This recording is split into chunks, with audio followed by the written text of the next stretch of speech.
बड़ी खबर इस वक्त भोपाल से सामने आ रही है, वो आपको बता दें।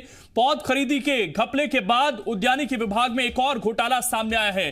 किसानों को प्लास्टिक मल्चिंग फिल्म देने के नाम पर घोटाले की शिकायत से हड़कंप मच गया है। किसानों को एक तरह की काली पन्नी देने के नाम पर 40 करोड़ की हेराफेरी की शिकायत है। उद्यानिकी विभाग के उप सचिव ने अब जांच के आदेश दिए हैं और दोषियों पर तत्काल कार्रवाई के आदेश दिए गए हैं। शिकायत में इंदौर की ज्योति इंटरप्राइजेस नाम की कंपनी का भी जिक्र है। ये बड़ा मामला हम आपको बता रहे हैं और हड़कंप मचा हुआ ये एक और घोटाला सामने आया है। और किस स्तर पर घोटाले हो रहे हैं आप समझ सकते हैं। पौध खरीदी के बाद जिसका खुलासा जी मध्य प्रदेश छत्तीसगढ़ ने किया था, लगातार हमारी खबर का असर हो रहा था। इस बीच उद्यानिकी विभाग में एक और घोटाला भी सामने आ गया। हरीश दिवेकर हमारे एसोसिएट एडिटर लगातार बने हुए हैं। हरीश, एक और घोटाला अब सामने आ गया है।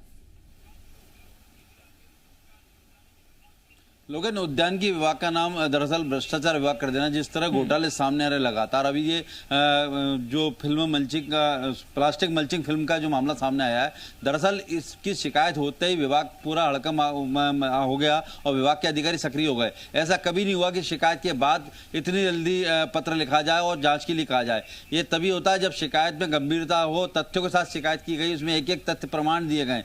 अब केवल भौतिक सत्यापन करना रह गया। तो मामले की गंभीरता देखते हुए और जिस तरह से जी मध्य प्रदेश छत्तीसगढ़ ने पौधरोपण घोटाले के मामले को उठाया और एक एक परत खोली, उसके बाद विभाग में हड़कंप मचा हुआ है। यही वजह है कि शिकायत होते ही तत्कालीन विभाग के अफसरों ने, माफ कीजिएगा, उप सचिव विभाग के उप सचिव श्रीकांत मनोट ने सभी कमिश्नर्स को पत्र लिखा है और कहा है कि इसका भौतिक सत्यापन कर तत्काल कार्रवाई करें। जो मैदानी अफसर है उन पर कार्रवाई करें या जो कंपनी है जिनकी सांठगांठ है। इस शिकायत में साफ तौर पर कहा गया फर्जी बिल लगाए गए, किसानों के फर्जी बैंक स्टेटमेंट लगाए गए, फर्जी बैंक चालान लगाए गए और पूरा तरह से कागजों में खरीदी दिखाई गई है। मैं आपको बताना चाहूंगा, प्लास्टिक मल्चिंग जो फिल्म है वो एक तरह से किसानों के लिए उद्यान की फसल लगाने का काम आता है। ये जमीन में बिछाई जाती है, उनमें छेद करके टमाटर सहित कई फसलें लगाई, जिससे खरपतवार नहीं आती है और किसानों को बेहतर पैदावार मिलती है।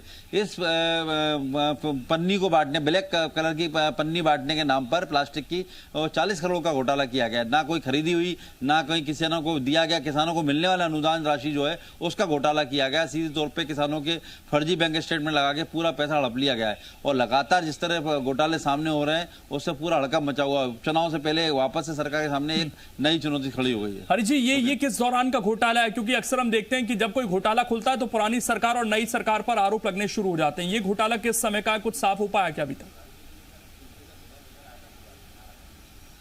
जी, ये घोटाला 19-20 का बताया जा रहा है, यानी सीधे तौर पे कमलनाथ सरकार के समय का घोटाला बताया जा रहा है और शिकायत में भी सीधे बताया गया। कुल मिला के अफसरों ने जिस तरह से शिवराज सरकार में, तत्कालीन शिवराज सरकार में घोटाला किया, फिर कमलनाथ सरकार में घोटाला किया, यानी सरकारें बदलती रही, अफसर वही रहे भ्रष्टाचार करने वाले। और अफसरों का खुलेआम किसानों को लूटने का दौर जारी रहा।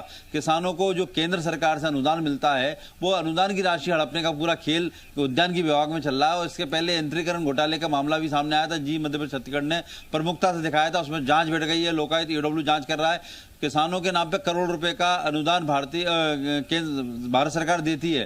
केंद्रीय कृषि विकास योजना के तहत ये राशि आती है, तो उसमें फर्जी केस बनाए जाते हैं, किसानों को नाम दिखाए जाते हैं, बताया जाता है किसानों को ये सामग्री उपलब्ध कराई गई, उसमें इतना अनुदान होता है। तो लगातार हर योजना में 20 से 40 करोड़ का घोटाला सामने आ रहा है। इस योजना में भी 40 करोड़ का घोटाला होने की बात कही गई है, तथ्यों के साथ बात कही गई है। यही वजह है कि तत्काल इसके मामले में जांच बिठा दी गई और संभाग आयुक्तों को निर्देश दिए गए हैं कि इस मामले में भौतिक सत्यापन करके तत्काल कार्रवाई करें और जो दोषी है वहीं मैदान ऑन स्पॉट उस पर कार्रवाई की जाए।